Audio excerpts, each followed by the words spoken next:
Hello friends, welcome to my YouTube channel knowledge capsule.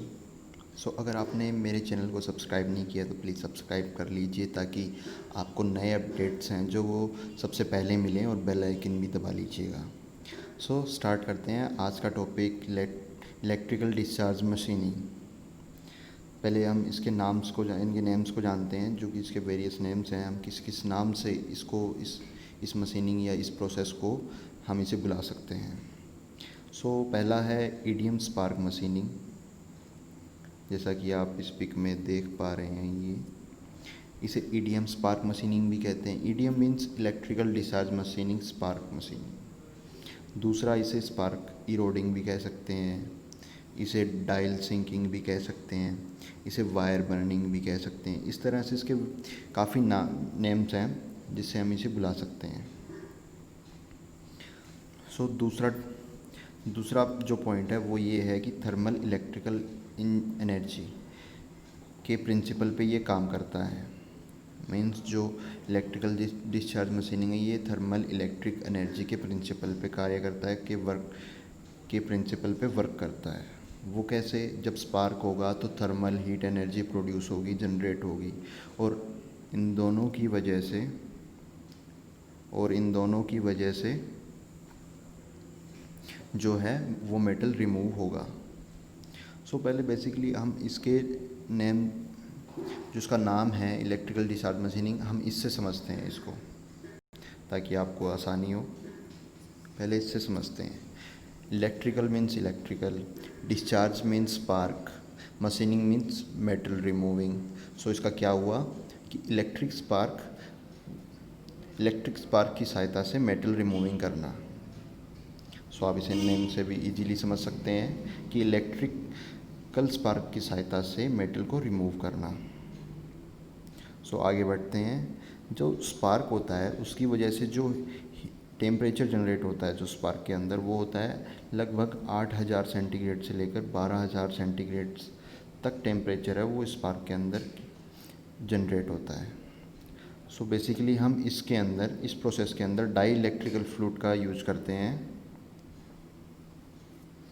Die electrical fluid का use किया जाता है इसके अंदर, और ये क्या है कि ये नॉर्मल अवस्था में इंसुलेटर का काम करता है। मींस कि ये नॉर्मल फॉर्म में अपने अंदर से इलेक्ट्रिसिटी को सप्लाई नहीं होने देगा। अब दूसरी बात कि जब इसको प्रॉपर वोल्टेज मिल जाती है, डाई इलेक्ट्रिकल फ्लूइड को प्रॉपर वोल्टेज मिल जाती है, और जैसे जैसे वोल्टेज बढ़ाते हैं तो ये आयनाइज्ड हो जाता है। मीन्स आयंस के अंदर ये टूट जाता है, पॉजिटिव आयंस और नेगेटिव आयंस। जैसा कि आप देख रहे हैं यहाँ पे, पॉजिटिव आयंस और नेगेटिव आयंस के अंदर ये टूट जाता है। नेक्स्ट स्टेप की ओर बढ़ते हैं, और जैसे जैसे ये आयनाइज्ड होता है वैसे वैसे स्पार्क भी बढ़ता जाता है। अब हम इसकी वर्किंग समझेंगे कि ये कैसे काम करता है। पहली बात, इसके अंदर हमने डीसी मोटर का यूज़ किया है। और हाँ, एक इम्पोर्टेंट बात ये कि ज़्यादातर नॉन कन्वेंशनल मशीनिंग के अंदर हम लगभग टूल को नेगेटिव करते हैं, नेगेटिव बनाते हैं, मीन्स कैथोड बनाते हैं, और वर्क पीस को हम एनोड बनाते हैं, जैसा कि हमने इसमें बनाया भी है। और हम इसके अंदर डीसी मोटर का यूज़ करते हैं। हमने इसके अंदर डीसी मोटर का यूज़ किया है बेसिकली अभी। इसमें नेगेटिव चार्ज है जो हमने वो टूल को दिया है, और पॉजिटिव चार्ज है जो हमने वर्क पीस को दिया है। और इसके अंदर टूल के ऊपर एक फीड मैकेनिज्म लगा हुआ है। फीड मैकेनिज्म, सर्वो मोटर जो कि इसको नीचे की ओर कांस्टेंट फीड देता है। और फिर इसके बाद है ये डाइलेक्ट्रिकल डाइलेक्ट्रिक कंटेनर है, ये जो पूरा है इसे डाइलेक्ट्रिक कंटेनर कहते हैं। और इसके अंदर ये फ्लूइड है, डाइलेक्ट्रिक फ्लूइड।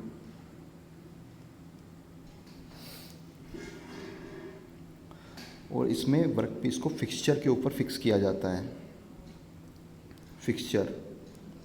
और अब इसके बाद इसकी वर्किंग समझते हैं हम। आप ये तो समझ ही गए होंगे इसके पार्ट्स के बारे में, तो हम इसकी वर्किंग समझते हैं।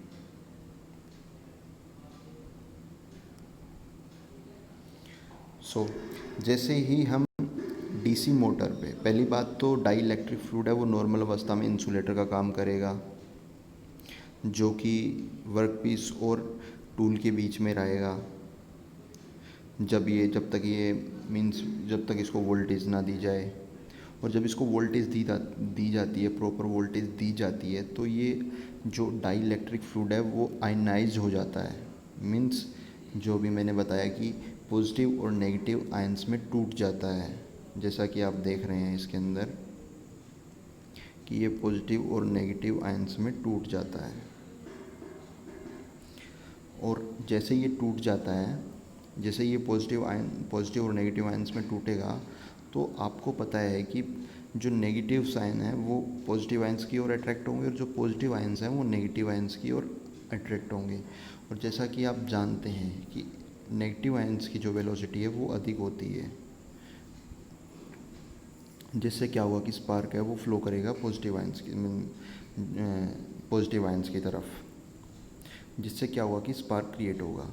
और पहली बात कि जैसे ही हम वोल्टेज बढ़ाएंगे तो इन टूल और वर्कपीस के बीच में, यहाँ पे टूल और वर्कपीस के बीच में आयंस का एनवलप बन जाएगा। जैसा कि आप इसमें देख रहे हैं कि टूल और वर्कपीस के बीच में आयंस का एक एनवलप बन जाएगा, जिससे क्या होगा कि जो नेगेटिव आयंस हैं वो फ्लो होंगे पॉजिटिव आयंस की तरफ, और जिससे स्पार्क होगा और इम्पैक्ट होगा, और हीट की वजह से जो है वो मेटल रिमूव होगा। और जब मेटल रिमूव होगा, और जैसे ही मेटल रिमूव होगा तो वो पॉजिटिव आयंस में डाइलेक्ट्रिक फ्लूइड में चला जाएगा। और जब हमारी ये वर्किंग पूरी हो जाएगी तो हम वोल्टेज देनी बंद कर देंगे, जिससे क्या होगा कि ये नॉर्मल अवस्था में वापस आ जाएगा। जो डाइलेक्ट्रिक फ्लूइड है वो वापस अपनी नॉर्मल अवस्था में मीन्स इंसुलेटर बन जाएगा, इंसुलेटर का काम करेगा, जो कि क्या करेगा, वर्कपीस और टूल के बीच में जो मेटल है, जो मेटल रिमूव हुआ है, उसे ये यहाँ से निकाल देगा। मीन्स यहाँ से साफ़ कर देगा, यहाँ से निकाल देगा जो कि मेटल फंसा हुआ है, मीन्स जो मेटल रिमूव हुआ है इसके अंदर। और फिर वापस से जब भी किसी और वर्कपीस किया, जब फिर दोबारा से जो मेटल रिमूव करना है, तो इसी प्रोसेस को हम दोबारा कंटिन्यू करेंगे। यही थी आज की वीडियो। तो गाइज बताना कैसी लगी आपको वीडियो, लाइक कीजिएगा, कमेंट कीजिएगा और शेयर कीजिएगा। प्लीज़ हमारे चैनल को सब्सक्राइब कीजिएगा अगर आपने सब्सक्राइब नहीं किया है तो। थैंक यू ये वीडियो देखने के लिए। Take care friends.